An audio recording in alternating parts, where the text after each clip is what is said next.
All right, any questions? No questions? We'll continue with that problem we left off with last time, which was, what was that problem?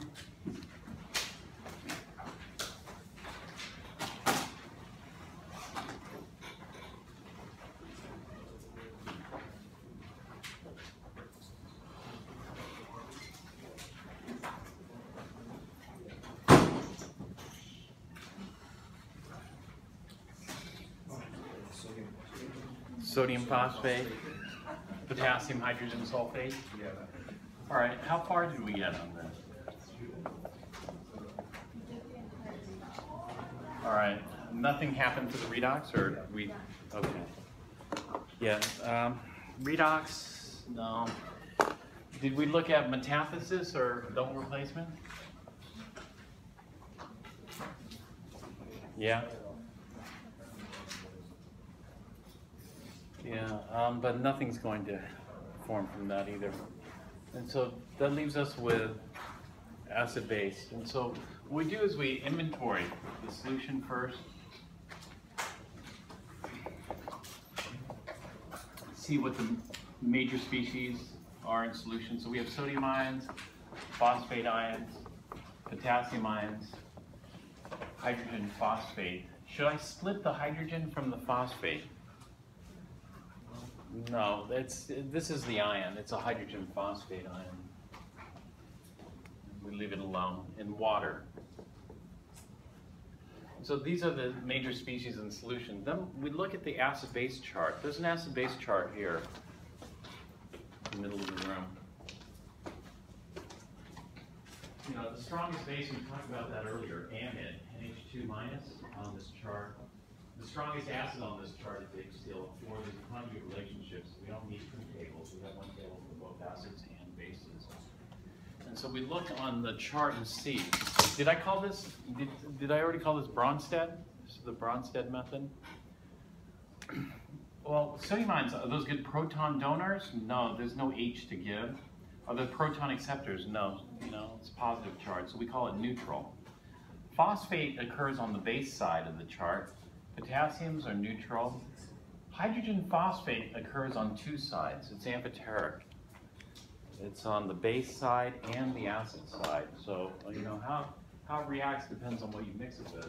And sometimes amphoteric species have some kind of preference. For example, HPO4 2- is an exceptionally weak acid. But as a base, it's a moderate base. So, sorry, what is the N? N just means nothing, neutral. As far as acid-base properties go, it's neither an acid nor a base. So you could just say neither, neutral, nothing, whatever.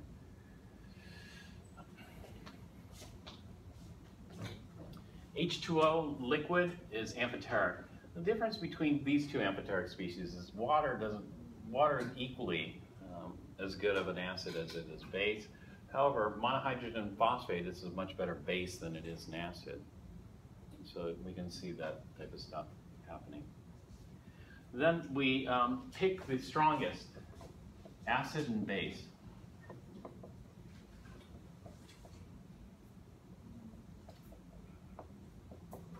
The strongest acid is the one that's most likely to lose the proton. A weak acid is less likely. So, if you want to figure out what the reaction should be, you want the strongest. And so the strongest acid will lose the proton most easily. So which of these? Well, we only have two acids, so it's either water or HPO4 2-. And we can go over to the chart and see. Now, if we start off with the strongest base on this chart, amide, and work out which one do we hit first. Looks like we did HPO4 2- first. Do you see that? And so start off at amide and then go to HPO4 2-, but there's a problem with this HPO4 2-. What is it? We can't use this one. You know why? Because this HPO4 2- is on the acid side. Oh, it is. What are we comparing? Two acids?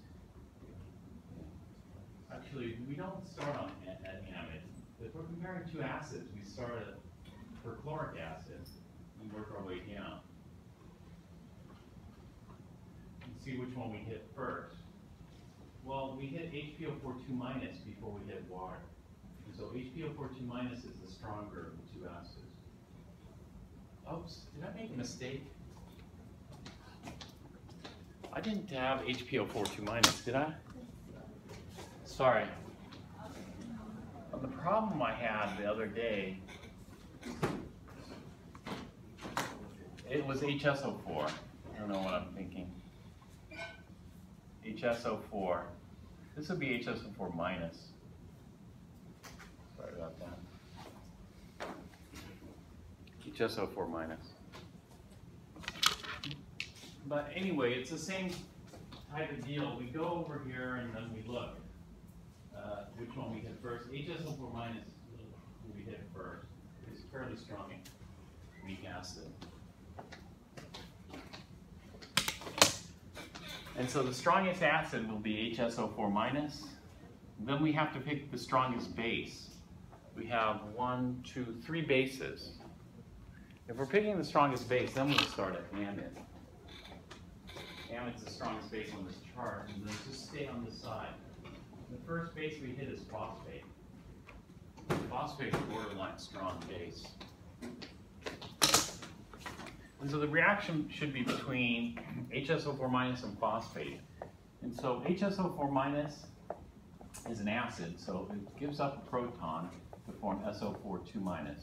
That's a half reaction there, similar to redox. Phosphate, PO4 3 minus, will pick up this proton to form HPO4 2 minus. And then we'll just add these two up. You know, the hydrogens will cancel. We get HSO4 minus plus phosphate yields SO4 2 minus plus HPO4 2 minus. Okay, then we make sure it's balanced. When we look for balance, we got to make sure that the atoms are balanced, which they are, and the charges are balanced. -1, -3 is -4, -2, -2 is -4. So it looks balanced. Then we look for a driving force. Driving force for these, we want to go from stronger acid to weaker acid. And so we got to figure out, well, up here we can see, you know, this is going to be the acid, this is going to be the base, phosphate. And so this is the acid, this is the base. Going backwards, we can see, you know, sulfate will pick up a proton, so sulfate's the base, and HPO4 2 minus will give up a proton, and so that will be the acid. And so this would be the acid, this is the base. You can see the conjugate relationship, acid-base, base-acid pairing. So looking at it, we compare the two acids, HSO4 minus with HPO4 2 minus. So we can go over the chart, take a look at which one's stronger. We go from the strong acids down. HSO4 minus is the first one we get. And then HPO4 2 minus is way down here.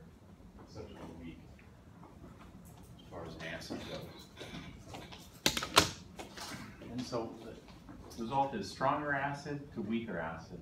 Because of the conjugate relationship, phosphate must be a better base than sulfate, and it is true. And so the driving force is stronger to weaker. Stronger is more reactive, weaker is more stable. And so it turns out an acid-base, a Bronsted acid-base reaction occurs here when it looks like maybe nothing happens. But we get a product like that.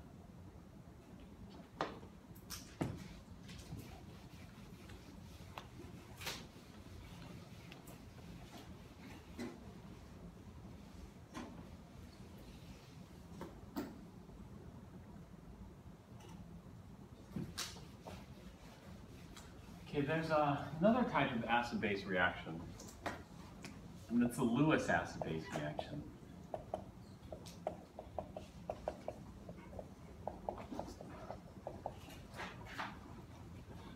Lewis acid-base reactions involve acids which are electron pair acceptors. and then bases, which are electron pair donors.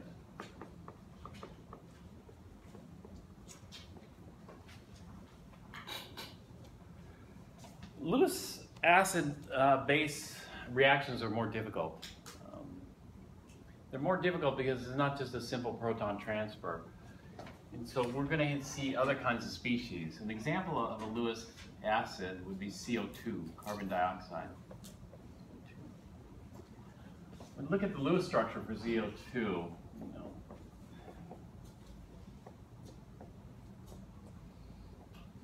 it's not your typical acid. There's no proton or hydrogen to donate.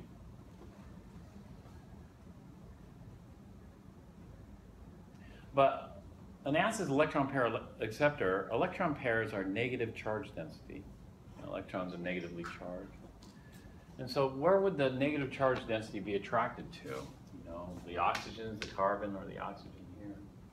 And when we look at the oxidation states, oxygen would be a minus, what, 2?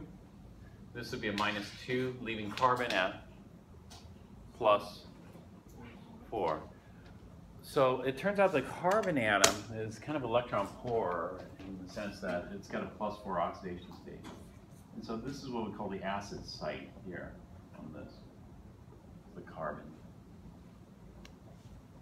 So we'll react it with a base, an electron pair donor. A base would be something like water.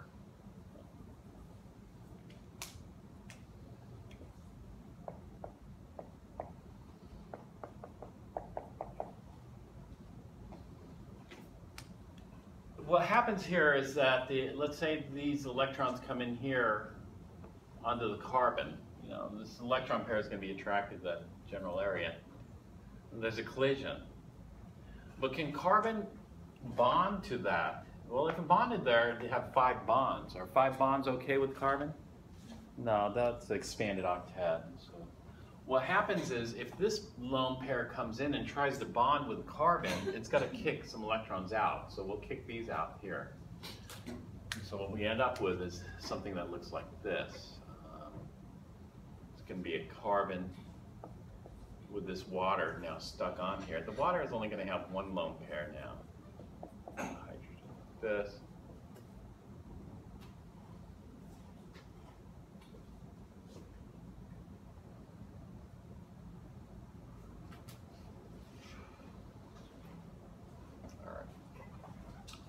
So that's what it looks like after the water is reacted with the CO2. But is this molecule stable? Well, it's got an octet. Actually, everything's got an octet. This has got an octet, octet, octet, octet. But are octets the only thing you look for in determining? No, you also look at formal charge. Okay. Formal charge is just the opposite of oxidation states. Oxidation states winner takes all. Formal charge, you split the bonds 50-50. Split all the bonds 50-50. And then divide the electrons that way. And so when we divide up the electrons, this oxygen has 2, 4, 6 that are on it, and then a 7th one comes from the bond. So that means altogether it has 7 electrons. It's supposed to have 6 valence electrons. So it gets a negative formal charge. This carbon has 1, 2, 3, 4. It's supposed to have 4, that's 0. This oxygen has 1, 2, 3, 4, 5, 6. It's supposed to have 6, it's 0. This oxygen has 1, 2, 3, 4, 5. It only has 5 electrons. It's supposed to have 6. So it gets a plus charge. These hydrogens are 0 and 0. Formal charges with circle. And so looking at this, this doesn't look so stable because one oxygen has an extra electron, the other oxygen's missing an electron. So you got 2 oxygens with an unequal distribution of electrons on them. How come over here the oxygen doesn't take on? Oh, how come? How come? It's because we just changed the rules. Now we're using formal charge rules instead of oxidation state rules. If you look, did anything change in oxidation state before and after reaction? The oxidation states didn't change. So oxidation state's not going to tell you anything here. You know, oxidation state helped us here with initial reactivity. And so, you know, when we look at the oxidation states didn't change, everything still has an octet. So what's the difference? The difference is this charge that results from a formal charge from uneven distribution of electrons. So it's kind of weird, you know, two oxygens right next to each other. One has an extra electron, the other is missing an electron. Do you think that's a stable situation? No, it's not stable. Well, what can happen is, of course, it can go backwards. Just break up and back into CO2 and water. But another thing that could happen is if this twists around, you know, if there's free rotation about a single bond, so if this hydrogen flips to the other side, we end up like something like this. So let's just rotate it. Just H2O of this stuff. So we get something like this, where the hydrogen's now pointed the other direction, here.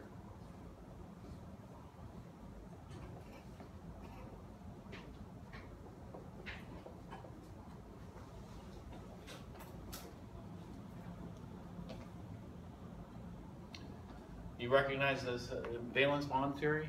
Have you heard much about valence bond theory? sp2, sp. You did that? Okay. This would be an s-sp3 sigma bond. You know, s orbital overlapping with an sp3 orbital on oxygen. We have an sp3 lone pair here. This sp3 lone pair gets pushed into this s orbital and kicks these electrons out. Here, then we'll end up with this. These are reversible, in fact, we'll see shortly.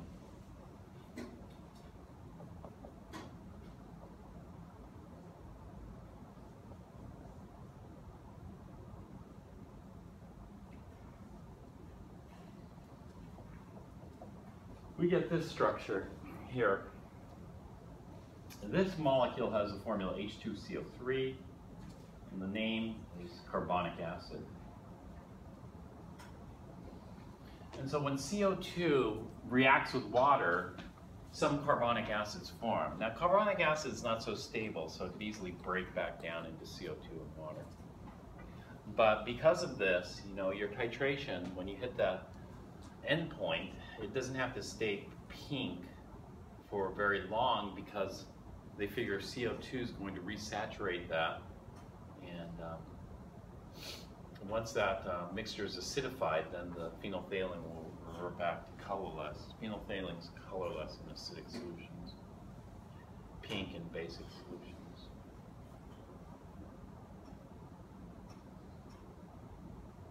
All right, so this is an example of a Lewis acid-base reaction here. You might have learned that metal oxides and non-metal oxides and semi-metal oxides have acidic basic type properties. Turns out that non-metal oxides like carbon dioxide, nitrogen dioxide, sulfur trioxide, all those are acidic. And they react in a similar way to this. Metal oxides turn out to be basic. And so let's take a look at the metal oxides next. For example, calcium oxide, CaO solid.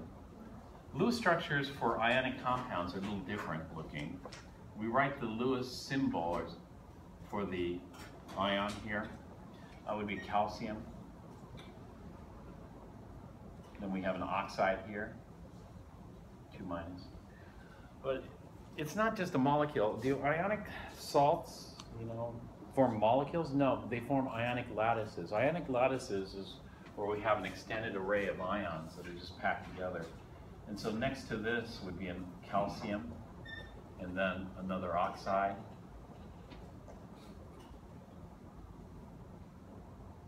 and it would extend in different dimensions here.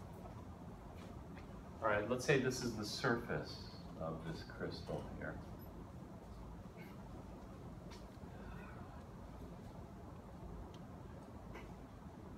It's primarily the oxide. Oxide's a pretty strong base. You can see it from the chart up there. You know, it goes amide, oxide, hydroxide. So oxide are a stronger base than hydroxide. However, oxides aren't that soluble. So to give you an example,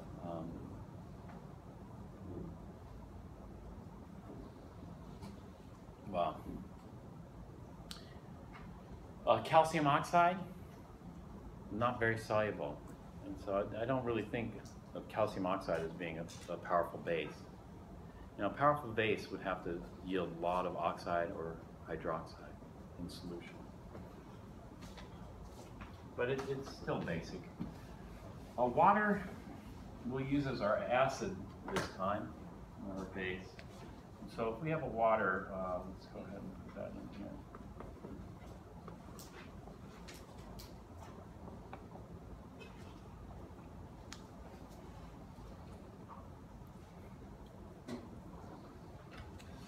The oxide can attack it, although the oxide can't jump out of the crystal. What's going to happen is the water is going to come down and hit it. But we don't show the water coming down and hit it. Instead, I'm going to show, because we go from the direction of the lone pair here, we're going to go and say the water collides with this. And so this sp3 lone pair gets pushed into this S and kicks these electrons out into the sp3 on oxygen.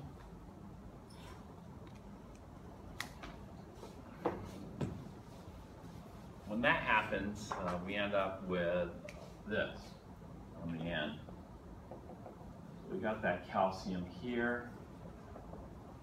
Now this oxide is going to be converted into a hydroxide.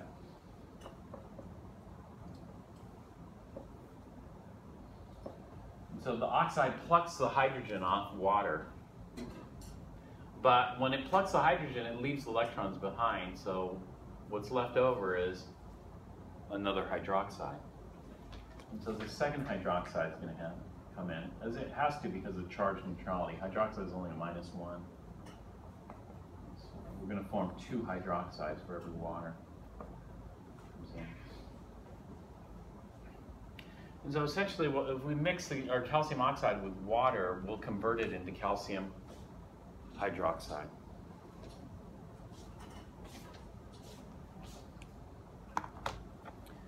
And so they say metal oxides are basic, non-metal oxides are acidic, and semi-metal oxides would be the oxides along the diagonal here, zigzag line. These are amphoteric. Is there something like aluminum oxide? Aluminum oxide will react with both acids and bases. Amphoteric oxide. But aluminum oxide is very difficult to react because of strong bonds. But nonetheless, if you were to react it, it should react both ways. So those are Lewis.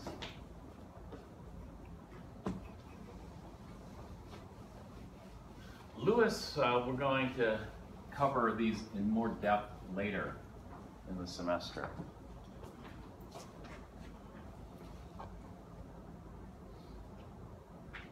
When we get to Lewis structures. Okay, let's see.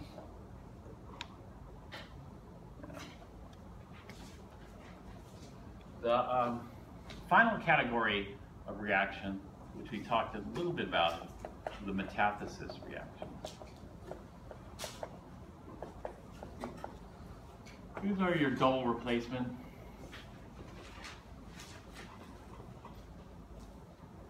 You know, the double replacement will have a certain form, etc. And not all of these metathesis reactions fit this form. It's the AB plus CD yields AD plus BC, or CB, sorry, CB form. But we could have different forms of this. For example, it could be A plus X plus D minus Y. You know, form some AD YX.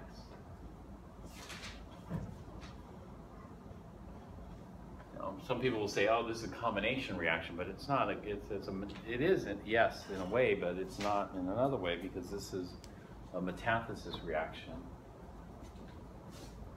Metathesis reactions are called ion combination reactions. So if you have a series of ionic compounds, EF plus, etc., it doesn't matter. What you do is you just look in all these. You know, are there any favorable ion combinations? Now, what are favorable ion combinations? Favorable ion combinations are going to yield the driving force for this reaction. The driving force for this reaction, there are three that we look for. One, a favorable ion combination can lead to a precipitate. You know, strong bonds form. So we got precipitation. For precipitation, you look at the solubility rules. That'll tell you if it precipitates or not. You know, if it's insoluble, it will precipitate. If it's soluble, it will not. So we look for precipitation, and then two, if we got precipitation, we can pretty much stop because we don't need to, all we need is one, usually. But it's nice to take a look and see if there are any others. Number two would be gas formation. Like, for example, carbonic acid is not so stable. So if we did form carbonic acid in a double replacement or metathesis reaction, it spontaneously decomposes into water and CO2. You just memorize that. Well, you don't really have to memorize it because a lot of acid-base charts will show it to you in the chart itself. So if you look at carbonic acid, moderate acid here, you'll see CO2 is water in parentheses, showing you carbonic acid is not stable. It will form CO2 and water. Same thing with sulfurous acid. Sulfurous acid is not so, like sulfuric is stable, it's not going to decompose, but sulfuric acid decomposes into H2O liquid and sulfur dioxide gas, SO2 gas. So that forms a gas. These will spontaneously decompose, which is a very favorable reaction. The next one is not an acid, but a base, ammonium hydroxide. Ammonium hydroxide is unstable and decomposes into ammonia, which is very soluble in water, and H2O. Now, ammonia is very soluble, so it might be AQ or gas, depending on it. Whereas sulfur dioxide and CO2 are non-polar, there's a solubility rule for molecular compounds called like dissolves like.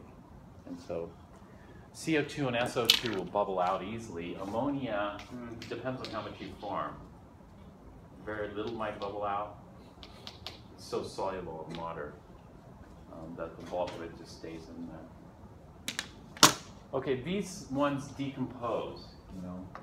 Are these redox reactions I'm showing here?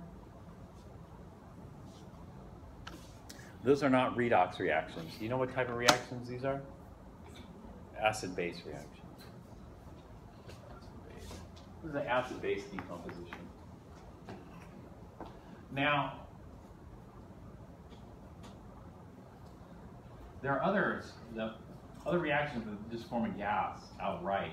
It doesn't have to decompose, like hydrogen sulfide, etc. Something, you have hydrogen ions and sulfide ions, watch out because you'll generate hydrogen sulfide. It's a favorable ion combination and it turns out to be a very toxic gas.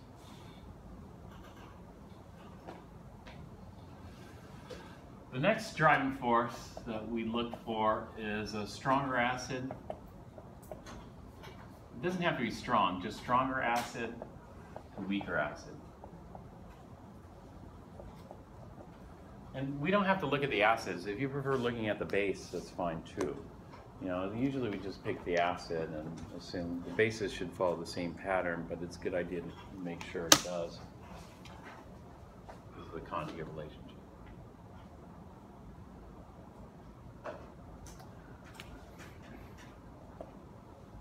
right, let's look at an example of a metathesis reaction.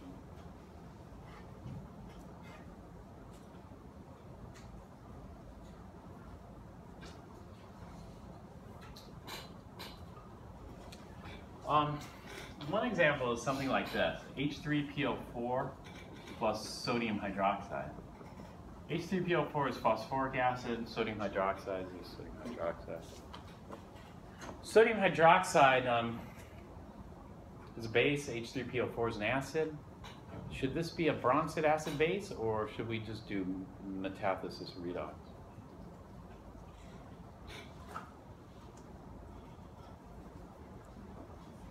Actually, we're going to do metathesis redox, and the difference here is if we treated this as a Bronsted, we transfer one proton at a time. But when we do double replacement, we react it all the way. And so, for example, we're going to have the hydrogen ions with the hydroxide and the sodium ions with the phosphate. And so this is going to go sodium phosphate, this, plus hydrogen with hydroxide makes water. And so we see we're going to do a complete reaction. So we'll end up with 3 sodium hydroxides and 3 waters. So we say complete reaction.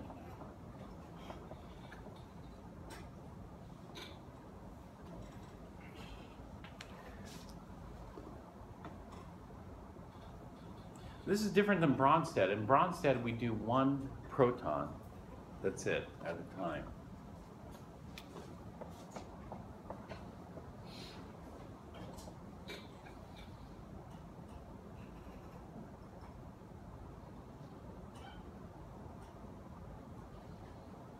Bronsted reacts 1 H plus at a time.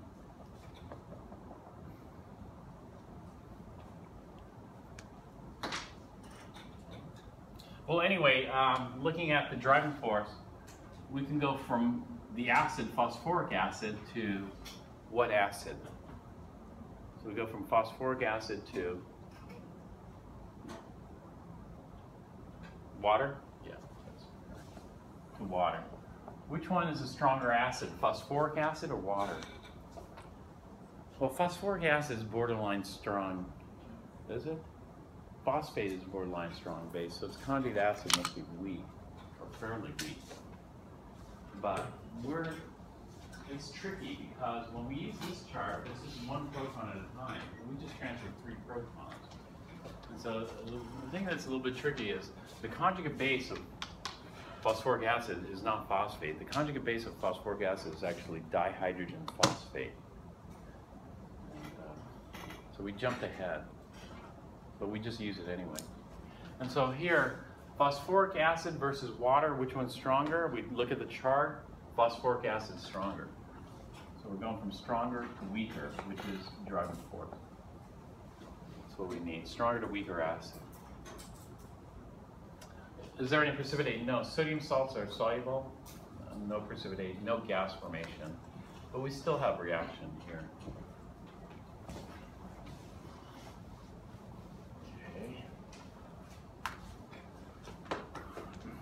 Let's look at another example reaction here. We're going to do nitric acid, HNO3 plus silver chloride. Silver chloride is solid. So it's solid silver chloride. Nitric acid has redox properties, but what we're going to do is we're going to look at the double replacement reaction that happens here. The double replacement reaction would be to form HCl and silver nitrate.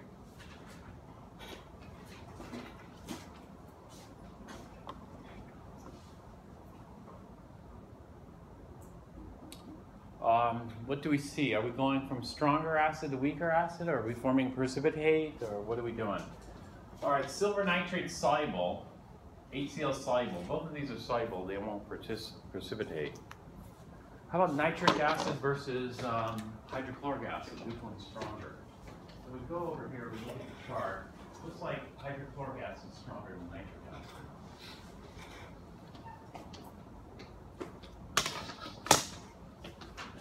And so it looks like this is a stronger acid, this is a weaker acid based on the chart. Right, and so if we're going from weaker to stronger, is that a driving force? No. There's no gas formation here, so we would say no reaction.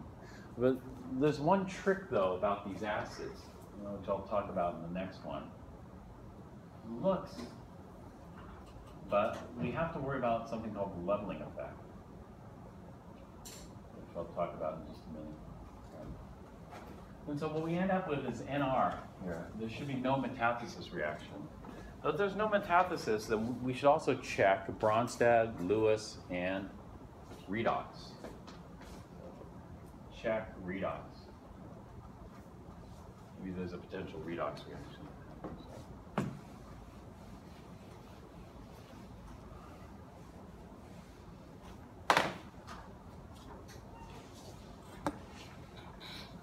All right.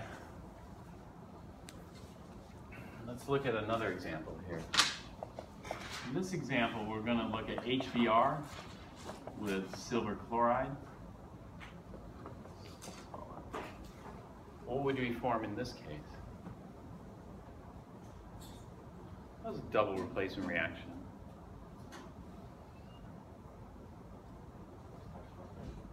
We're going to form hydrochloric acid and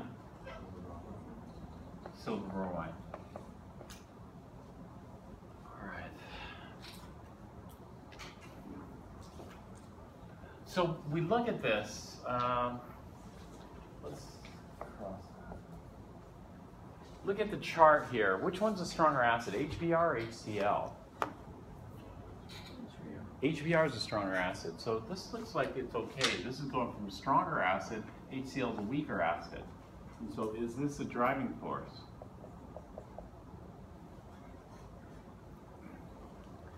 It turns out, no, it's not a driving force because of the leveling effect. And so what is this leveling effect I'm talking about? The leveling effect. The leveling effect is this. In water, all strong acids have essentially the same strength. Okay, in water, the strong acids have the same strength.